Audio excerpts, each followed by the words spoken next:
सगळे म्हणतात ना, की तुला काही कामधंदे नाही तर म्हटलं चला तुम्हाला आजचं रुटीन दाखवूनच देते. सकाळी उठून पहिला ड्रायफ्रुट्स वगैरे खाते, पण हे दाखवते की तुम्हाला पहिले 3 दिवस जेव्हा लाईट नव्हती तर आमच्या घराची परिस्थिती अशी होती. त्यानंतर ज्या दिवशी लाईट आली त्या दिवशी पूर्ण दिवस माझा एवढा व्यस्त होता. सकाळची कामं वगैरे आवरून घेतली, सगळं घर स्वच्छ केलं, पण किचन कट्टा मुद्दाम घाण केला. सगळी भांडी 3 दिवसाची जी एक्स्ट्राची होती ती पण घासून घेतली. त्यानंतर वैशूला शाळेत सोडलं आणि मी माझ्या गाडीची चावी शोधत पूर्ण घर शोधलं. शेवटी टीव्हीच्या पाठीमागं सापडली. मग मी गेले शिवचरणला पिकअप करायला आणि त्याला घेऊन मी आले थेट वैष्णवीच्या शाळेत. तिची शाळेची फीस भरली आणि तिथे मला एक फॉलोवर भेटला होता.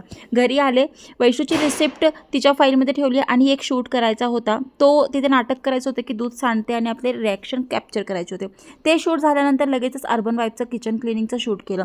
स्वच्छ किचन कट्टा मुद्दाम घाण करायचा आणि पुन्हा ते स्वच्छ करायचं असं माझं होतं. आणि बॅक टू बॅक कपडे चेंज करून सगळे प्रमोशन शूट मी करत होते. आणि तुम्ही म्हणतात ना दिवसभर काय करते, तर खरं सांगू का मला वॉशरूमला जायला सुद्धा वेळ नसतो, इतकी मी व्यस्त असते. मी घराच्या बाहेर सुद्धा कोणाला दिसत नाही, माहिती आहे का, एवढं असतंय. मग त्यानंतर जेवणामध्ये छानपैकी कुंदरू आणि बटाट्याची भाजी केली. पुन्हा रात्रीला 10 वाजता शूटला लागले आणि हे सगळं करेपर्यंत रात्रीचे 11:15 वाजले आणि बघितलं तर दारामध्ये सरप्राईज.